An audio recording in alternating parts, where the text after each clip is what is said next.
And over the 23 years, one sort of ongoing discussion was always about research. Now, how much is research part of our business? How much does research belong? And I think there seem to be a lot of different perceptions about research, and I would like to say a few words about this kind of perception, not about research in practice so much, but about sort of the philosophy and the ideas of research, and what role research actually could play in our language centers.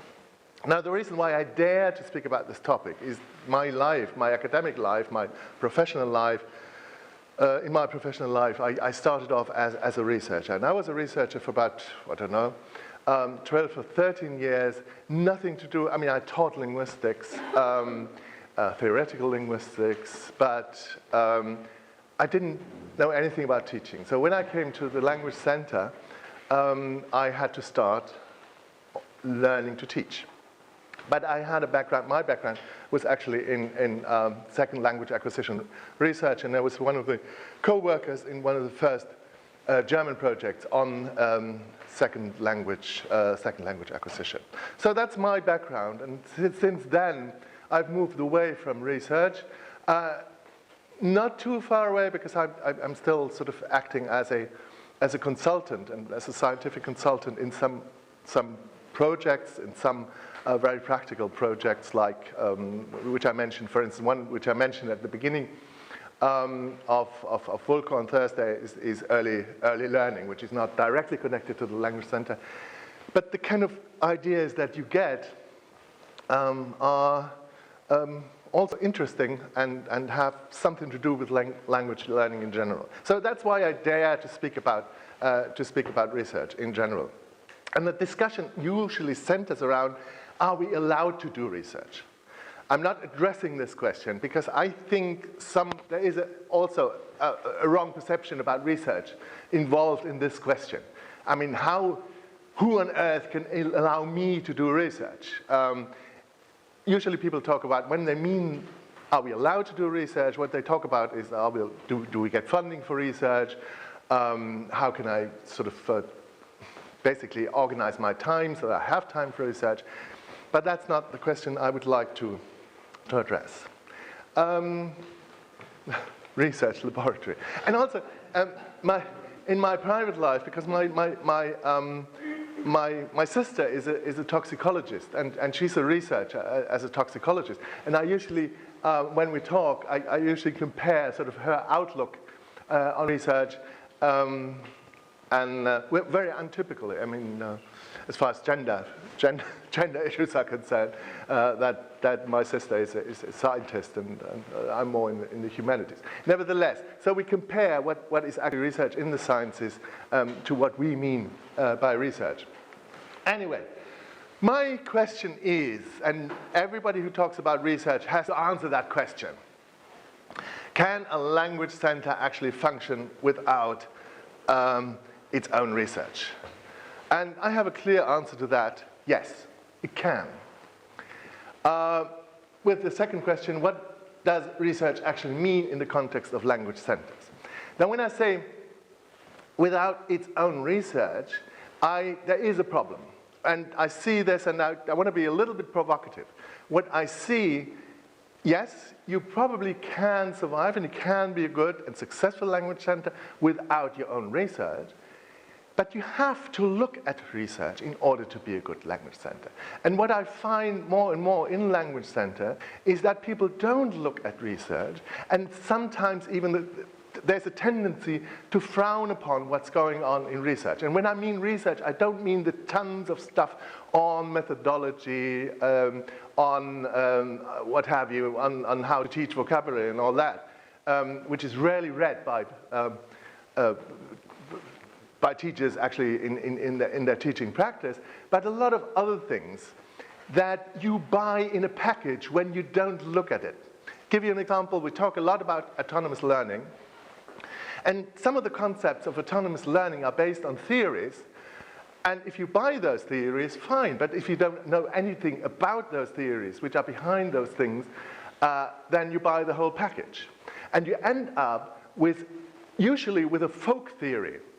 I mean, that's true for a lot of ideas in pedagogy, that people end up with folk theories on how learning, I mean, ask people, we could do this actually, I'm not going to do this, but what we could do is ask individually, how does learning actually, what is the process of learning and how does learning take place? How is language learning different from learning other things? And there are millions of theories around, and most of those theories are folk theories. And what you usually get from your teachers is, oh, they don't know anything about it, but I know. Now, this is where what we're dealing with, languages and language learning, is very different from other academic subjects, where everybody, our customers, the people we teach, as well as our stakeholders, they all have a theory of learning. They don't have a theory of physics. They might not even have a theory of medicine, whatever, but with languages, they have no problem. They have millions of folk theories. And in order to demystify, if that's the word, those kind of folk theories, because you have to look at theories, and you have to look at research, and you have to continuously involve your staff in this particular reflection process. So your own experience against what we actually know and what the outcome of research in certain fields is. And when I say research, and I'll come to that at the end, I don't only mean methodology, I don't only mean didactics. There a lot of things and new ideas and new theories have come up which are important for what we do. Now, it won't necessarily improve what we're doing, but it will help us reflect and gauge sort of the quality of our daily work. So a clear no, a yes, a clear yes, and I think in the context of language centers, I'll come to that. I think when you look at when people I want to do research, there's several reasons for that.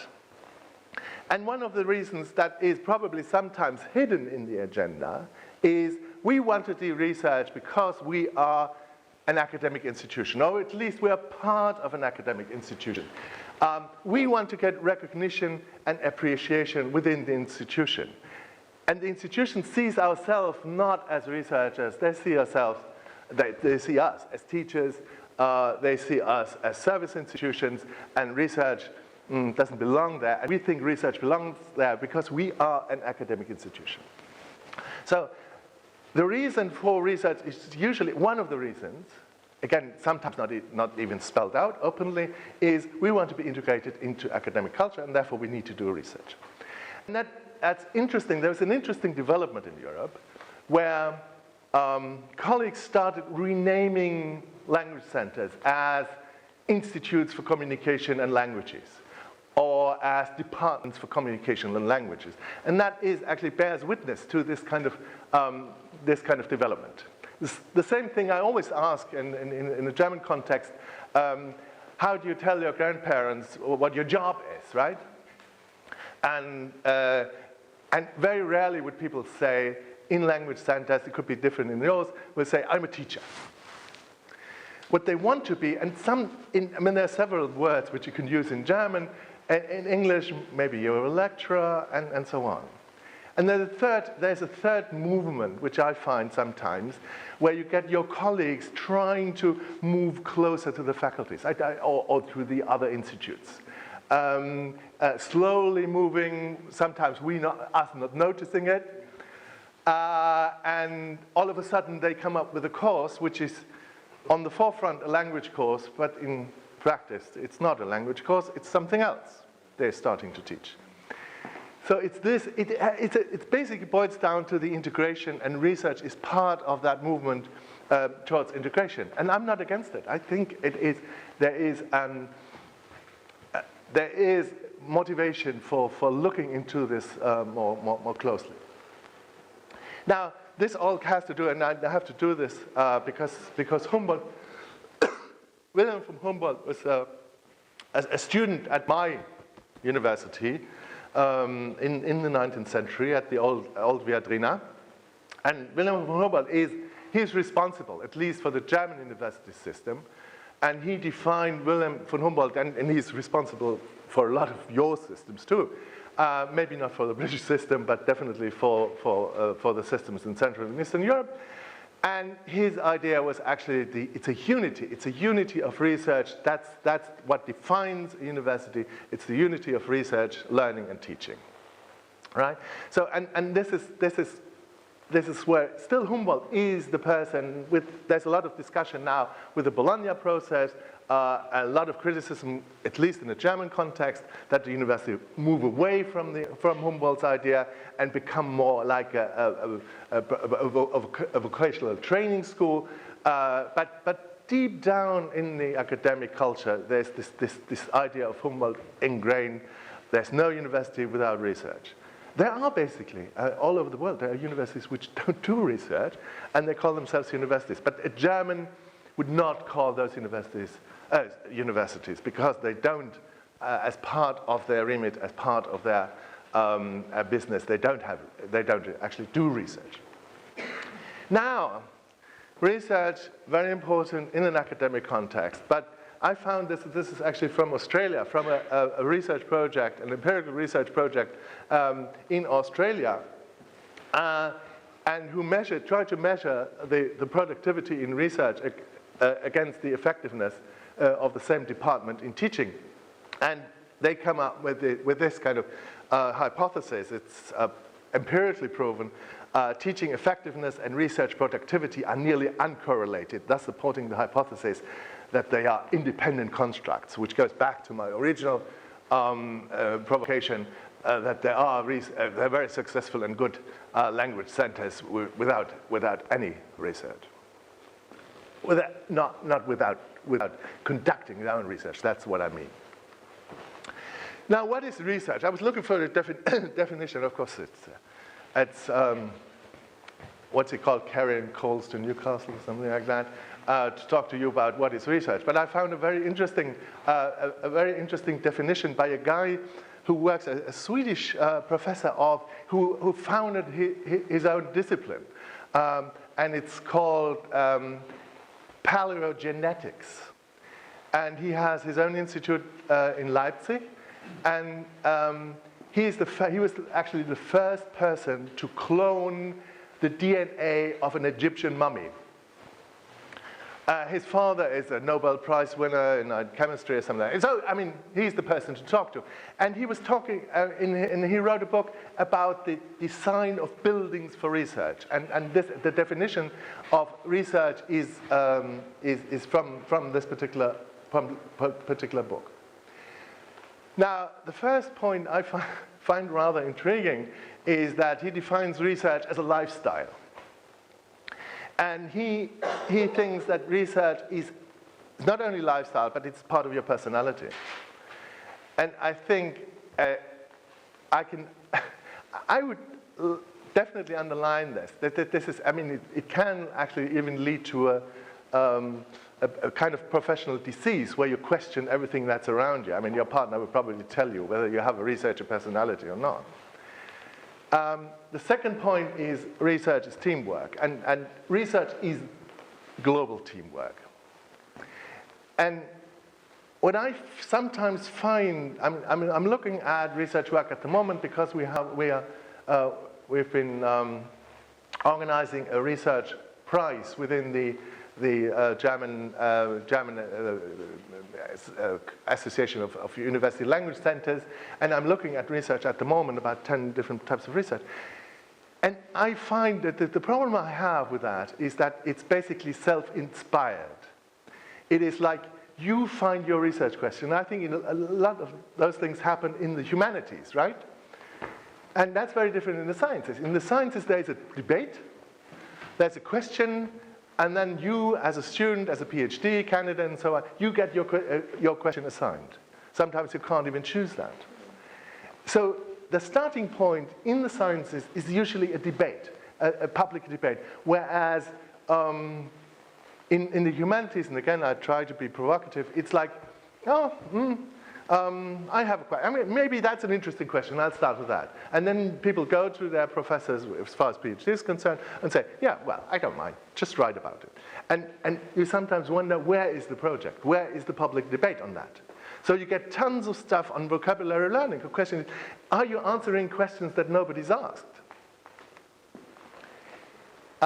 Research is competition. It's teamwork in one sense, but it's also competition. It's competing theories. And you have that, but you sometimes ask, where is the competing theory you're arguing for or against? In the type of research we see in our journals. And of course, we will all sign that the essential conditions are a solid budget and a social structure of the research team, of course, which is sometimes underestimated. And the last one I like particularly, hierarchies are absolutely counterproductive in research. You could nail this to every German university. He says, he goes as far as to say, well, research is absolutely anti-authoritarian. It is, in this sense, there's no one actually who could say, well, I'm the head of research and I'm making the question. It's the debate that actually inspires research. Okay, so that's the definition I like as far as research is concerned. Now, when I looked at teamwork, global teams, and so on, I looked at websites to see what the academic background, and this is one part of our problem, how the heterogeneity of the academic backgrounds of the people we work with, in some sense, of course, makes it difficult to address the same research question, to work with the same research methodology, and also to be familiar with the theories that you have to deal with when you design your own research, right? So this is actually from Germany. Some people are very open about this, and they put their whole CVs on, you know. And this is taken from CVs from German language centers. From staff from German language centers. And I looked at the CVs and looked at the degrees, the final degrees of those people. And these are people teaching different languages. These are people in language centers. So that makes, of course, if you look at this, we have people teaching, or sort of having a degree in Asian history, in law, in a whole series of different philologies. In biology, you have people teaching languages who have a degree in biology, sociology, literary translation, historical linguistics, literary studies, environmental studies, European studies, education, political studies, history of art, media studies, journalism, language acquisition. There's musicology and all that. I left that out. So that's the heterogeneity of our teams. Can you do research with those people? That's the question. How much are they familiar with the theories we have to deal with? And the theories go beyond, of course, the questions of language methodology. They go beyond the questions of language acquisition. Oops. Yes, are there reasons for research? And I think there very clearly are. I think that's at the forefront of a lot of people's mind when they talk about research. We want to we want to improve the quality of our product. Therefore, again, tons of articles on the didactics of any language. Then, research maybe as means for quality control, and this goes beyond this, what usually people talk, when usually people talk about research. This is basically reaching out to academic research. And I still believe that we are very different from the philologies, very different from the language departments, that we are excellent laboratories because we have conditions, laboratory conditions, which schools don't have, which language departments don't have, where you have a variety of languages. In philologies, you have one language. We have practical experience with different learner biographies and And also we are allowed to experiment, very, very different from the school context, where you're not allowed to experiment with things. So I think we are actually able, if we do it well, and I think how to do it well, Dorothy will talk about later. If we do it well, then of course we can provide new insights into a lot of things, and not necessarily only into the didactics of languages. There are lots of other topics, and I'll mention a few in a minute. Again, the conditions. I think it is very important. The second point I find very important. I think we have to get involved. We don't have to create our own debates. We have to get involved into debates that are at the moment pertinent in societies. And I'm sure there are lots of people who I mean, next project, the cities project, for instance, is a bit like that. Move away from your immediate context and see how your immediate context relates to what's going on around in the world. And I think that's my idea of what you can do. My question is, are there any interesting academic discourses to which language centers could contribute? And I'm sure there are. I think what we're noticing is, I mean, you'll see I'm moving away from things like how to teach vocabulary.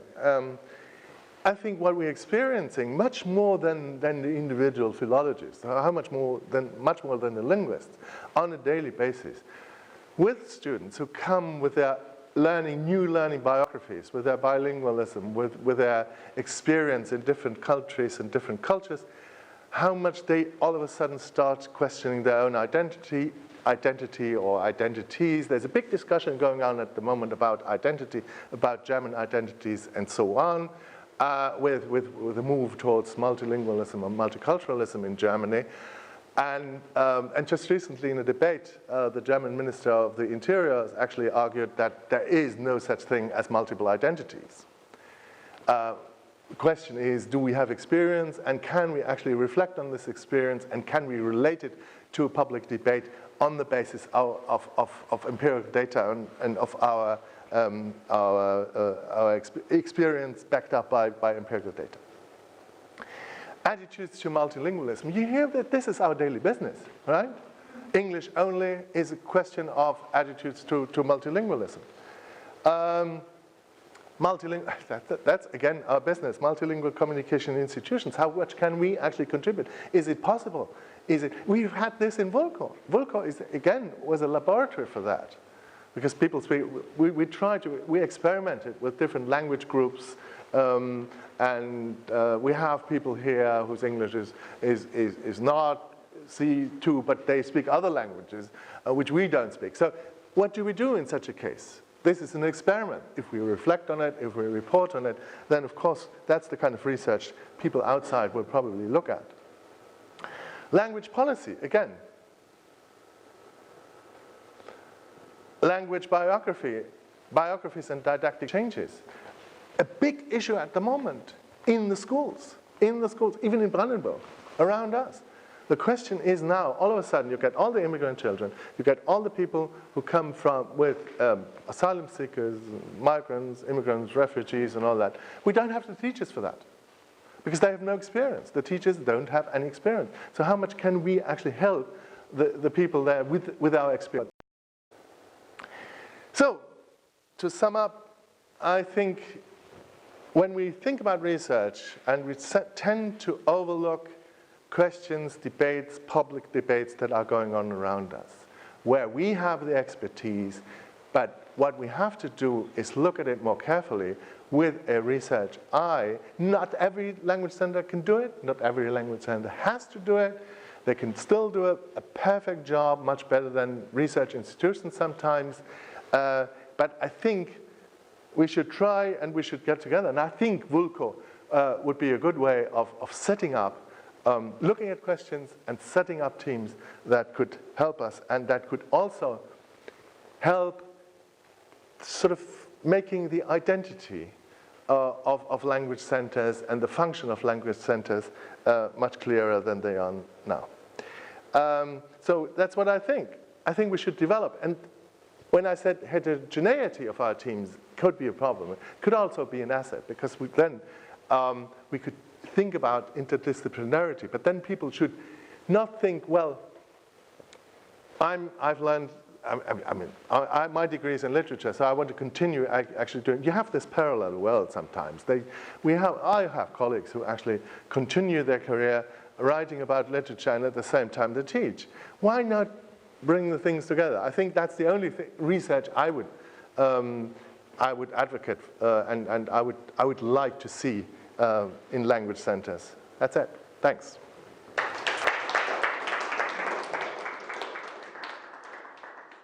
Спасибо.